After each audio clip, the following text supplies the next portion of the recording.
The room had no windows. The air was thick and still, and the smell hit him the moment he opened the door. It was not the smell of rot exactly, though that was part of it. It was something sharper, something that stuck in the back of his throat and made his eyes water. He could taste it. 6 bodies lay on wooden tables in front of him, arranged in 2 neat rows. Their skin had turned the color of old wax. Some had their mouths open. Some had their eyes half closed, as if they were only sleeping. But they were not sleeping. They had been dead for days, pulled from workhouses and charity hospitals, and now they belonged to him. For the next 12 hours, he would wash them, position them, and prepare them for the men who would arrive after sunrise to cut them open. No one would thank him. No one would remember his name.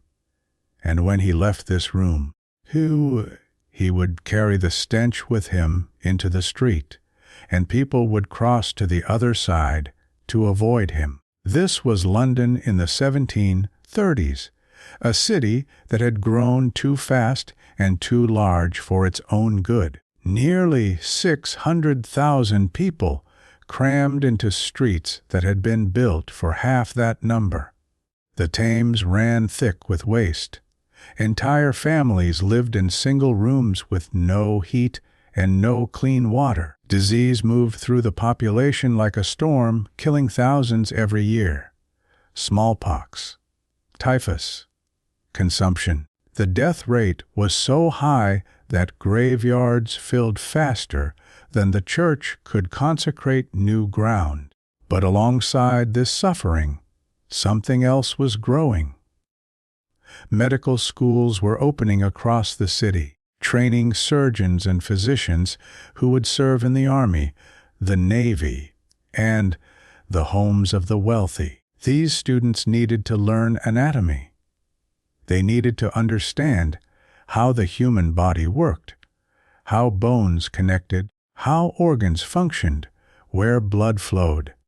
But there was a problem. The law said only executed murderers could be dissected, and there were never enough executions to meet the demand.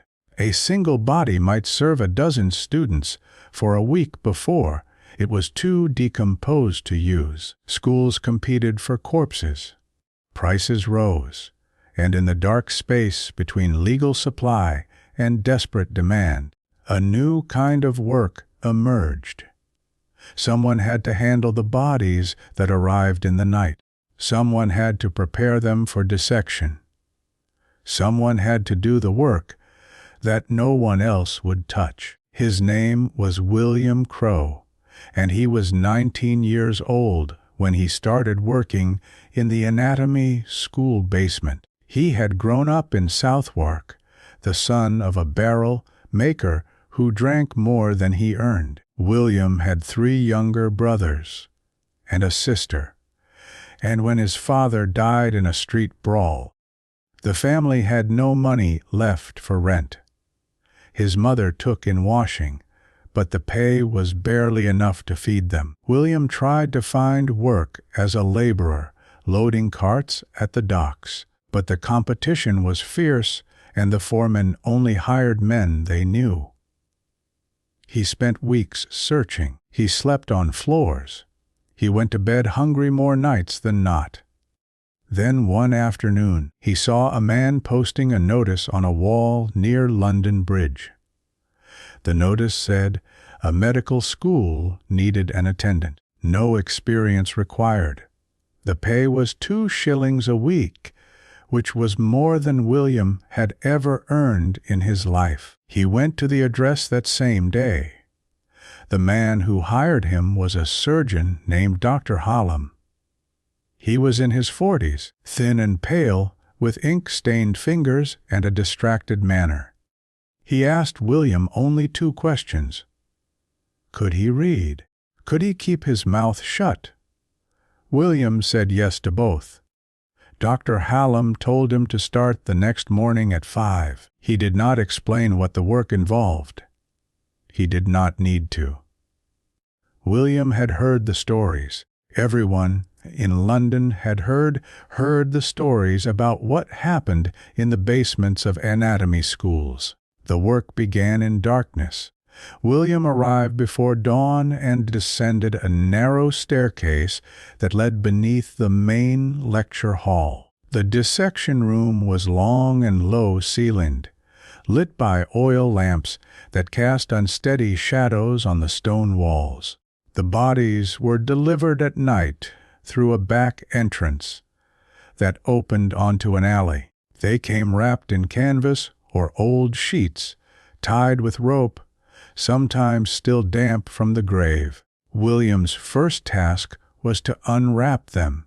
He had to cut the bindings and peel back the fabric, which often stuck to the skin. The bodies were cold and stiff. Rigor mortis locked their limbs in strange positions. He had to force their arms straight, push their legs flat, arrange them so the students could work on them easily. Then he washed them. There was a pump in the corner of the room that brought up brackish water from a cistern below the building. He filled a bucket, added lye soap, and scrubbed each body with a stiff brush. He cleaned the face, the hands, the feet. He scraped dirt from under the fingernails. He wiped away the fluids that leaked from the nose and mouth. The students, who arrived at 8 in the morning, expected the bodies to be clean and ready. They did not want to see the dirt. They did not want to smell the grave. So William did that work for them. He spent hours every morning alone in that room with the dead, and the cold seeped into his bones and stayed there. The isolation came quickly. Within a month, William noticed that people avoided him. His neighbors stopped greeting him. Shopkeepers served him, but would not make conversation. When he walked into a tavern, the noise dropped and men turned to look at him, then turned away. He understood why. The smell clung to him no matter how many times he washed. It was in his clothes, his hair, his skin. People could smell death on him from 10 feet away. His mother asked him to stop visiting the house because the other tenants complained. His younger sister cried when she saw him and begged him to find other work. But there was no other work, not for someone like him, someone with no trade and no connections. So he kept going back to that basement, and the distance between him and the rest of the world grew wider. He stopped trying to make friends. He stopped going to church. He rented a room in a boarding house where the landlord charged him double the normal rate and made him use a separate entrance. He ate his meals alone. He spoke to almost no one. The only voices he heard during the day belonged to the medical students who came down to practice their dissections, and they never spoke to him. They spoke over him, around him, as if he were part of the furniture. He became invisible. He became less than human, and after a while he started to believe it himself. If someone offered you twice the money you were earning now, but the job meant everyone you knew would refuse to touch you, would refuse to sit near you, would cross the street to avoid you, would you take it? Could you live with that kind of loneliness? Think about what that would do to you after a month, after a year, after longer. Every body William touched carried danger. The people who ended up on those dissection tables had died of something, and whatever killed them had not left their corpses. Fever, infection, lung disease, blood poisoning. William had no gloves. He had no mask. He worked with his bare hands, and every cut on his skin was a doorway for sickness to enter. Within his first year, he developed a persistent cough that never fully went away. His hands became covered in sores that would not heal. He caught a fever that left him bedridden for a week, shaking and delirious, with no one to care for him. When he recovered and returned to work, Dr. Hallam did not ask where he had been. The bodies had piled up in his absence, wrapped and waiting. One winter morning, William unwrapped a body and found the skin mottled with dark spots. He recognized the signs immediately. Smallpox. The woman had been dead for 3 days, and the pustules had burst and dried, leaving crusts of infected matter on her arms and chest. He should have refused to touch her. He should have told Dr. Hallam the body was too dangerous. But he knew what would happen if he did. He would be dismissed. Someone else would be hired. So he washed her anyway, trying not to breathe, trying not to let the crusted skin touch the cuts on his hands. 2 weeks later, he developed a mild fever and a rash on his forearms. It faded after a few days, but he knew how close he had come. Here is what William did not know at first, what took him months to realize. Not all the bodies that arrived at the school had died naturally. Some were too fresh, too well preserved, to have come from the workhouse or the charity hospital. Some had dirt under their fingernails that came from being buried and then dug up again. Some arrived with fragments of burial shrouds, still clinging to their skin. William had heard stories about resurrection men, the criminals who dug up fresh graves and sold the corpses to medical schools. He had assumed the stories were exaggerated. But as the months went on, he started to recognize faces. A young woman he had seen being carried to her funeral just days before. An old man whose death had been announced at the church near his boarding house. A child whose family had buried her in a ceremony that William had passed on his way to work. The school paid well for fresh bodies, and there were men in London who made their living by robbing graves. Dr. Hallam never explained where the bodies came from, and William never asked. But he understood. He was not just handling the dead. He was handling stolen property. He was part of a system that turned grief into profit, that violated graves and broke the trust of families who believed their loved ones were at rest. That knowledge sat in his chest like a stone. He could not escape it. He could not undo it. All he could do was keep working. Do you think the medical students who learned from those stolen bodies became better doctors? Do you think the lives they saved later justified what was done to get those bodies in the first place? Or does some knowledge cost too much? What would you have done if you were William? Most men who took jobs like William's did not last more than 6 months. The work destroyed them in ways that went beyond physical illness. It was the silence that broke them, the endless hours alone with corpses, with no one to speak to, no one to share the weight of what they saw and touched every day. It was the nightmares that came when they finally slept, and dreams where the bodies on the tables opened their eyes and sat up and reached for them. It was the feeling that they were becoming something other than human, something that lived in the space between the living and the dead. Some men quit without warning, walking out in the middle of a shift, and never coming back. Others turned to gin to dull the horror and drank themselves into early graves. A few went mad, raving in the streets about corpses and sin and divine punishment. The medical schools kept no records of these men. They did not appear in any ledger or payroll. They were hired quietly and dismissed quietly, and when one left, another desperate man took his place within days. William lasted longer than most, but even he could feel something breaking inside him. He stopped sleeping more than a few hours a night. He stopped eating regularly. His hands shook when he was not working. He forgot what his own face looked like because he avoided mirrors.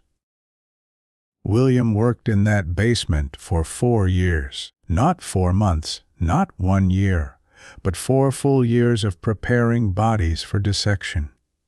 In the end, it was not disease that killed him, though he had been sick many times.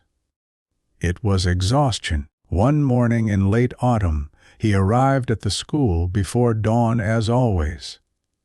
He descended the stairs. He lit the lamps. He began to unwrap the first body, and then his legs simply gave out beneath him. He collapsed on the stone floor and did not get up. A medical student found him an hour later, unconscious, his skin gray and cold. They carried him to a charity ward at St. Bartholomew's Hospital. The doctors there said his heart had simply stopped working properly, worn out by years of stress and malnutrition and constant exposure to disease. He died 3 days later. He was 23 years old. The anatomy school sent no one to his funeral. His family, what was left of it, buried him in an unmarked grave in a pauper's cemetery south of the river. The school hired a new attendant the same week.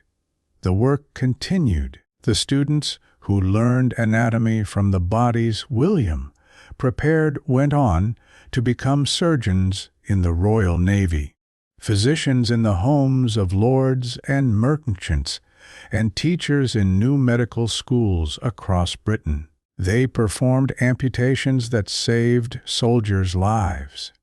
They delivered babies who would have died without their knowledge of anatomy.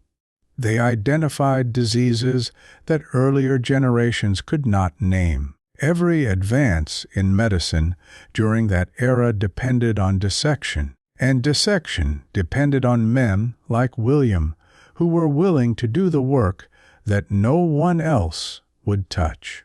Society built its medical knowledge on their backs. It built its hospitals and its surgical techniques on their suffering. And then it forgot them completely. William died believing he had wasted his life on shameful work. He never saw the ripples that spread out from what he did. He never knew that the bodies he washed and prepared would teach lessons that saved thousands of lives over the next century. He only knew the cold, the smell, the loneliness, and the slow erosion of his sense of self. That was the price he paid. That was the price they all paid. But William was not the only one. In cities across Britain, across Europe, across the growing colonies in America, there were others doing similar work. Men who carried plague victims to mass graves during epidemics, stacking corpses in carts while people screamed from their windows. Women who washed the dead in tenement buildings, preparing bodies for burial while rats ran across the floor. Workers in dissection rooms at universities in Edinburgh, Paris, Philadelphia. And the work never stopped. It changed shape over the centuries. It moved from basements to hospitals, from secrecy to regulation, but it never disappeared. Even now, there are people who handle the dead, who prepare bodies for burial or autopsy, who do the work that most of us never think about. And most of us still do not want to know their names. We still prefer to look away. Maybe that is the real cost. Not the physical danger or the social isolation, but the fact that we need this work to be done and we despise the people who do it. We build our comfort on their suffering and then pretend they do not exist. William understood that in a way most people never will. And there were others who understood it even better, who did work that was darker still, who touched death in ways that make William's story seem almost gentle by comparison.